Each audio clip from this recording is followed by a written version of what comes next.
नाज़रीन, लाड़काने में young doctor social media ते किरदार कशी ऐं ड्यूटी दौरान तहफ़्फ़ुज़ फराम न करण खिलाफ़ OPD जो बाइकाट करे एहतजाज कयो।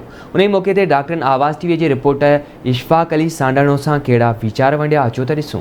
असांजो मेन मुतालबो इहो आहे त असां डॉक्टर्स कम्युनिटी जे लाइ जेका ब्लैकमेलिंग जो उर्बो इस्तेमालु कयो वञे थो लाड़काणे में, इहो ॾींहुं ब ॾींहुं इहो ट्रेंड थी चुको आहे। असांजी घुर सिर्फ़ु सिक्योरिटी आहे। असांजी घुर सिर्फ़ु इहे जेके ब्लैकमेलर आहिनि इन्हनि खे ॿियण जी बार जेल में हुजणु खपे, इनखे अरेस्ट कयो वञे। सोशल मीडिया ते कुझु ॾींहंनि खां वठी करे कुझु ब्लैकमेलर्स आहिनि जेके लागू तो डॉक्टरनि खे तंग पिया कनि ऐं उनखे ब्लैकमेल पिया कनि। ॿियो असां इंतज़ामिया खां इहा घुर था कयूं त हिकु त असांखे सिक्योरिटी मुहैया करे, हिकु त अज़ीम शोबे में जेके डॉक्टर कमु था कनि ऐं उनजे ख़िलाफ़ु ॻाल्हाइण, इहो बि हिकिड़ो अज़ीम गुनाह में शामिलु थो थिए।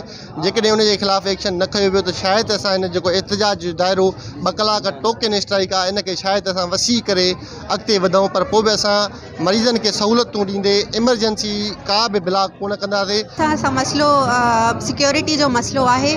असांखे गार्ड्स खपनि ऐं असां सां मसइला था थियनि। ड्यूटी ते अची कोई बि बदतमीज़ी करे हलियो थो वञे, कोई सिक्योरिटी लाइ नाहे, त असां इन करे हिते गॾु थिया आहियूं त डॉक्टर्स खे सिक्योरिटी खपे।